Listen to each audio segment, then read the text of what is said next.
Hey everyone, welcome to this week's broadcast. My name's Nicole, and every Tuesday I like to go live and talk about something that's of interest, concern, or just general amusement for small business owners. So this week I wanted to talk a little bit about cookie notices and privacy policies, which is something that should probably be on your website. And I'll talk a little bit about why and a little bit about how as part of this video. Now, I'm using different software than I typically use, and I'm still kind of getting used to how this streams. I will worry about what the stream looks like in this new software, probably in the next couple of videos. And since now this also works with Instagram, this new streaming, that gives me some more possibilities as well. So yeah, so I wanted to just acknowledge I'm using different software. I'm still learning it, and I'm gonna actually make it a little bit more attractive as I get used to it. So the first thing to know is that a cookies notice and a privacy policy, they're two different things. And let me just show you an example of each one in action. And once I show this to you, you'll be like, oh yeah, I've totally seen these on other websites. So if we look on this page, we look at the very bottom of the page. I get a lot of advertisement for BetterHelp. I'm pretty into mental health, so I will take that as a compliment. And if I look on the very bottom, you'll see that it says we use this, cookies to whatever, and I would theoretically click OK, and that would opt me into tracking. Now, there's laws in the EU, and there's one that's recently taken effect in California where if I do not click a consent, or if I click do not track me, it actually has to not track me or stop tracking me, as the case may be. And I think these policies are going to be rolling out across the US over time. So you might as well get this in place now if you don't have it on your site already. It's called a cookies notice. It looks like this, and it basically tells your users that you're tracking them and lets them opt in or opt out of that as an option. Now, obviously, this is a lot more noticeable on a mobile device.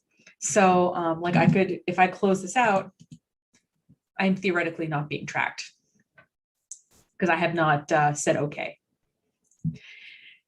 It did, however, link to, you'll probably have noticed, a privacy policy. A privacy policy is a page on the website. It's supposed to be linked on every page of your website. And what most people do is they put it on the very bottom. Oh, they didn't do that here. Oh, yeah, there it is right here. It's super light. It's in really small font. Sorry about that. I'm hovering over it now. It's on the very bottom.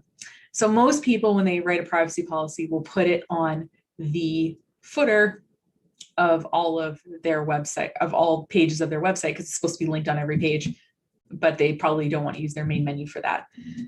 Now, in terms of what the page actually looks like, I just pulled up one of them on a site that I manage. Basically, a privacy policy communicates what data you collect, how it's used, and how people can opt out. That's essentially what it is. I used a privacy policy template and I customized it for my site. And, so what I did here is I talk a little bit about hosting. So different hosting companies obviously take data. I talk about, Google Analytics and third-party services that might use data, like, for example, the payment gateway, which is how I take payment for people when they buy something on the site, and a little bit about kind of what we do for security, and questions and contact information about privacy policy in terms of how they can get a hold of the privacy compliance officer, which is me in my case. Now, and I have to give an address that people can get a hold of me. Like I said, so one of them is like literally a banner that pops up, the cookie notice, it's a notice. And one of them is a page on your website that is linked to all other pages. We're increasingly concerned as businesses and as private citizens about our data and how it's used. And so these two things let us be transparent about that with our theoretical customers in terms of site visitors, and also people who actually give us sensitive information, like people who purchase things on our website. So why would you want to do this, besides the fact that it's probably going to be the law at some point? Well, there's a couple of reasons that you can use a privacy policy. One of the things is when you set up a Facebook ad account, oops, I pulled it up. I thought, there we go. It's a little bit bigger on the screen. When you set up a new advertising account on Facebook, one of the things it asks you is for your privacy policy URL. So Facebook wants to know that you have a privacy policy when you take out ads. Pretty sure Google would also want to know that if you do ads with Google or any ad platform that does ads, will probably want a link to your privacy policy saying how data is collected. Now, that signals to advertisers that you actually theoretically care about your customers. And I've heard anecdotally that, when you have one of these, that it kind of works better for you. The other reason to have a cookies notice and a privacy policy is that, especially if you're doing business in the global sense with the EU, I'm not sure if there's other countries, by their array, or other regions that have policies like this, but it makes it so that you're in compliant terms with those regions of the world. So if you are, if you don't do business in California, you're based in the US and you only do business with, people in your state or something, maybe this is a little bit less of a concern, but it's honestly something that is not that difficult to do. So in terms of a cookies notice, pretty much every website software, Shopify, Squarespace, Wix, WordPress, if you look in their sort of plugins or functionality section and type in cookies notice, there's one built in that you can just customize for your own purposes. And the privacy policy, what you can do is you can find a free privacy policy generator and customize the template based on things like what web stat software you use, what web hosting you use, what payment processors you use, what email marketing system you use. It'll ask you questions. The other thing you can do is you're welcome to just go on my site and edit the one that I have for your own purposes. That's up to you, but it's important to have one. And it's kind of important for you as a business, if you're ever asked, to understand what data you're collecting about people. Do you have a remarketing pixel on your website from Google or from Facebook or from TikTok? Do you keep customer data for a certain period of time? That kind of thing.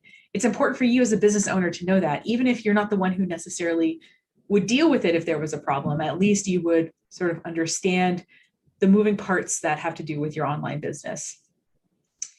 And what you'll do, obviously, once you create your privacy policy is you'll probably link it in the footer. Most website templates allow you to have a separate menu in your footer to what's in your header. But you can also just, you can, I'm sure, see examples. Google it, YouTube it. There's probably somebody who's made a video or had written step-by-step instructions of exactly how to do it in your particular web platform. So that's pretty much it. Cookies and privacy policy. It's the right thing to do. It's going to be the law eventually, and advertising platforms require it. So why not? I am doing a broadcast with one of my colleagues next week about RSS feeds and the different cool things that you can do with them. So please stay tuned for that. And if you have any questions or comments or ideas, please feel free to email me. And I'm going to put that on the screen right now. And yeah, it's just really nice to hear from people and see what you want to know about. I'm literally just like putting these ideas out there and seeing what sticks. I don't necessarily know what you want to know about, so please don't be shy. If you want more detail about something that I've already done a video on, you can do that.